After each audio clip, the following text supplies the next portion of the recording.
Anushika Srivastav. I'm a second year undergraduate student at IIT Kharagpur. I'm a student member at Branding and Relationship. Today, we are going to start with the first round of our Spotlight series.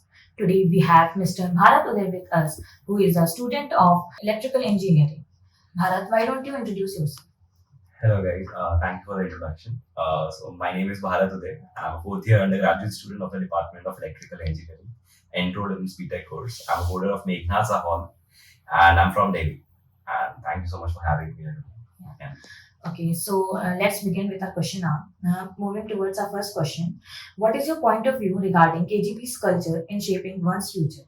How did KGP help you out in becoming what you are today? All right, okay. So like KGP does have a very diverse culture. There are a lot of things happening on campus all the time. And plus, the most important thing for me personally was the senior junior interaction that you have. Like, despite the societies or the clubs that you are a part of, or maybe with your department, you can literally go and talk to any KGP senior, even an alum, for instance. And they'll like be ready to help you at all stages, like whether it be career related, be it personal issues or anything. So that was one thing which helped me a lot. Secondly, because of course, like I mentioned, there are a lot of things happening around campus, so you get to explore a lot of new things, and you sometimes might identify a niche which you don't think you are good at, but you eventually start getting good at it. So you do have a lot of fun at campus, and you do realize that there are a lot of things to explore and to do, and there are always people to help you doing that. So that is why KGP is unique for me. Yes, I totally agree with you. Thank you for sharing your perspective on KGP's culture and its impact on your journey. Moving towards our next question. What were your involvements in KGP and what did you learn from it? All right. So like I was heavily involved in campus the first 2 years because they were online. So just to quote, I was in 7 societies, which is something very like which I would advise you to do against. Please don't be in 7 societies. It is very tough to manage them. Although it was online, so like classes were online, the meetings of societies were online, and even the events and fests, whatever we organized, everything was online. So it was much more convenient to manage them.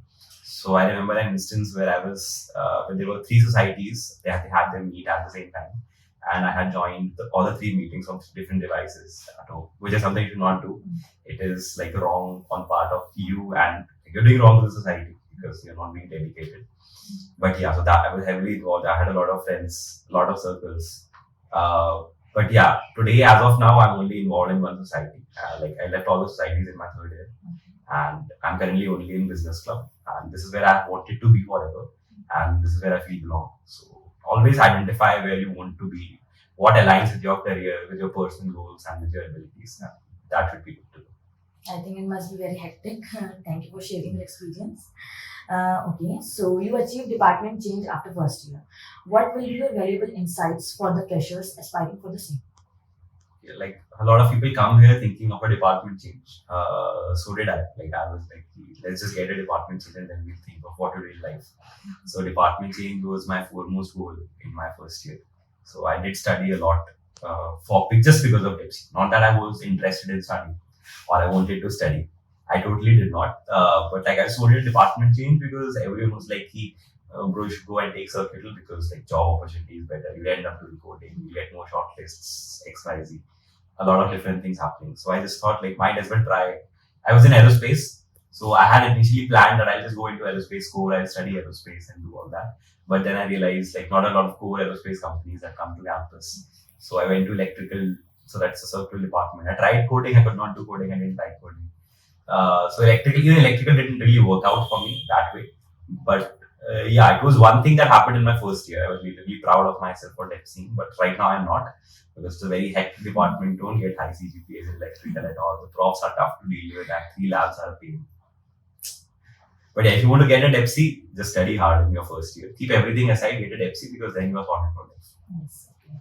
Thank you for sharing your insights on the department change process and offering guidance to aspiring freshers. Okay, moving towards our next question. You work under Deakins University, Australia as a research intern, which comes under top 1% of all university. Can you tell us how did you got this amazing opportunity and your experience at Deakins? Okay, so like there's an ISL portal which offers foreign training FTs, and you just have to apply with your CV and a cover letter on that portal, which you can do from your second year onwards. And it is generally like the people who, if you are in 4 year course, you have to be in your second year, you get an intern, more likely, because that is how it works. So I applied and I got a shortlist at Deakins University. Then they had because that shortlist was majorly because I had done a lot of work regarding OpenCV and image processing, and the work also involved a lot of image processing. So then there was an interview. So and after the interview, they rolled out the offers. They said like, we would like to have you in our team. So although I was not allowed to go to Australia because it was during the lockdown phases and everything was remote, but the work was exciting. The profs were very good. The prof was actually of an Indian origin, and there was another Chinese prof. The Chinese prof did not know how to speak English, so that was a bummer. But yeah, it was still fun. The work was exciting because you will know that Australia has a lot of wildfires. So in Australia, my work was basically to to process satellite images and identify which forests have how much chances of catching a forest fire in certain parts of the month. So like exciting, cool work. And it was in tie with PwC Australia, so that was also something really interesting. Like it was a big project. I was a very small part of it. But yeah, it was cool. Your journey is like really very inspiring. Okay. Can you please tell us about your other internships and how did you get it? Okay, so like I didn't do a lot of other research internship. Deakin was like my one and only research internship that I did. I did work under a lot of profs from IIMs, but I would not really call that a research internship. That was just a small 1 month sort of a work that I did, and that was only for the experience that I got on working with finance or quantitative strategies or quantitative trading and a lot of other things, business operations. But other interns that I got were via LinkedIn. A lot of LinkedIn, you mail people, you text them on LinkedIn that if they have any opening available. So most of my interns were in the strategy domain, the ones I did in my second year. After that, there was an intern I did in Siemens. So that intern was basically sustainability intern. So sustainability is a very rising domain in recent years. And Siemens being an MNC was very focused on its sustainability.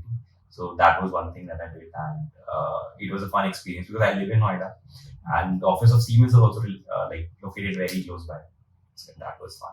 So all the interns that I got were via LinkedIn or via cold mailing the profs.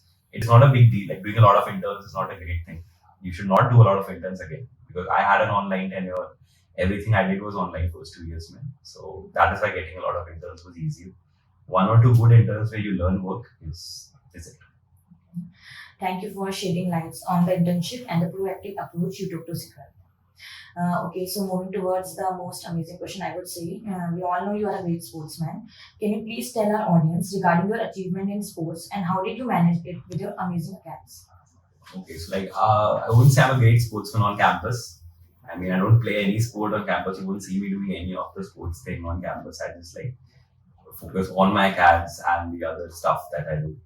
Nothing really sports oriented, but like I do play golf. I've played golf since my seventh standard, and you cannot play golf on campus in Kharagpur. So that is why not a lot of people know what happens in golf. But yeah, I've been playing since seventh standard, and it's an interesting sport to play, not to watch. It's a very boring sport to watch. I personally never have watched golf, like except for the learning period when I was watching players play. But as of now, yeah, I do play golf, and I don't get a lot of time to play golf because I'm on campus most of the time, and when I'm back home, there are a lot of other things that I have to get done. During this intern, I had my intern, so this summer, so I could not get a lot of chance to play golf. But yes, like my home ground, which is not a golf course, has been really supportive. So last year, when I was in my second year, the vacations of my second year, I went to Singapore to like participate in an international tournament, which was like again the travel and everything was sponsored by the Noida Golf Course. So that was a like great opportunity that they gave me. And golf is a sport you don't lose hang off because it's not a very athletic or a very demanding sport. It's very technical, so it's fun to play. And you don't lose touch of it. You can sit back for 10 years and golf will still come back to you the way you left it. That's great. Your achievements in sports alongside your academics are indeed commendable. Okay, so you also got a CTC internship as an associate consultant intern at Bain. What have you done to prepare for this, and what advice would you give to the other juniors seeking an internship in the consulting domain? Why don't you choose this profile among others? Okay, so like I guess I'll start with why did I choose this profile. So I didn't really choose consulting as a profile, and I that's my advice. You should never choose consulting as a profile because the shortlists are very random, and even there are very less companies, there are very less openings in the consulting domain. When I was sitting for CDCs, that was the first time Bain and BCG came to campus. Prior to that, only LEK was the only consulting firm that used to come to campus. So, like, very less opportunities you have in consulting domain. I was preparing for analytics, specifically data and ML. I was not great at coding, but I used to do like a roughly decent enough coding so that I could get a short list and then do ML and data. So I've always studied analytics, but since you mentioned, I did a lot of interns. So that was something which did help me get a shortlist and everything at Bain. So rounds for consulting companies are more like there are majorly two things. One is get the estimates and one is the cases that you have to do. So case prep, there are books available, widely available. You have to make a small group of people who are interested in doing a case prep and do normal business cases with them. Either a profit entry case, a profitability case or a market entry case.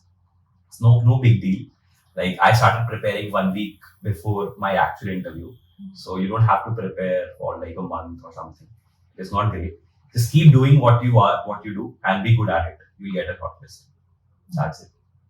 Okay, so your preparation for the CDC internship at Bain showcase your determination and dedication. Thank you for offering valuable advice to the juniors aspiring to excel in the consulting domain. Okay, so as your CDC placement is going to happen soon, what are your future aspirations and plans considering your diverse range of achievements and experiences? Okay, so like yeah, that does hit right now. I'm about to graduate and placements will be there soon. So that is something I need to buckle up on. But I'll mostly aim for either a finance role or a consulting role. We're still waiting for a PPO from Bain. I hope I do, but let's see what comes up. I want to get into consulting itself. That is pretty much determined because just past 2 months in the summers where I interned at Bain, it was the most amazing experience I've ever had. The people you work with are not really technically intelligent, but they're very intellectual. They know a lot of things. They know how to communicate. They know how to talk. They're very supportive, very friendly. Despite them being like so good at a lot of other things, they are still like very, very welcoming and very comforting to you. Specifically at Bain, and you work with a lot of new different problem statements in consulting. That is one thing. It is also a very lucrative and luxurious job. So yeah, that is one point which does give me an which is the reason why I want to get into consulting. And post college, I'm majorly targeting like masters, maybe abroad or back here in India, mostly in MBA. So I'll see what comes up. Yeah, that is pretty much. Okay, we appreciate your openness in sharing your exciting plans. All the best for your PD's placements. Okay, what will be your advice to your fellow juniors? Okay, so advice as in general KGP. So that will be different year wise. First year, just explore everything. Like do what you want to do. Discover what you want to do. Like not do what you want to do. Discover what you want to do. Because trust me, you don't know what you want to do. I never knew what I wanted to do. No one does. So try different things. Talk to a lot of seniors. Don't be shy. I was very shy. That is another drawback. So talk to a lot of seniors. Discuss what's happening in the world. What you can do. What you might be good at. When you come to your second year, identify 1 or 2 niche domains where you might be good at. Start focusing on them. Start building up your knowledge. Read about them. Talk to seniors. Try for internships. Try for research internships, since research internships are easier to get in those domains. When you come to your third year, your like all those CDC placements and all that season starts off, which like the selection starts in the second year. But you have third year, you have to like start building up, make more solidify your domains, identify what you want to do in life because you are about to graduate in another year. So identify what you're about to do and seek options that what will you do after KGP, because KGP is about to end and KGP is not the end. So after KGP, there are a lot of things that you might do depending on what domain you are into. This is all career based. And when you are in the fourth year, help your juniors. That's it. Because fourth year, mostly a lot of people are already done. Placements are done. Everything is done. So yeah, you need to be someone that a person looks up to, and that is one thing. Baki, regardless of the year, just have fun. Have a lot of fun in KGP because you won't get this time back. Yeah. And even if you do later in life, you'll always miss KGP. Yes. Your advice is both wise and heartfelt. Thank you for sharing these valuable insights and encouraging words. It was an amazing session with you. Thank you so much. Thank you for giving such a valuable time. No problem. Thanks.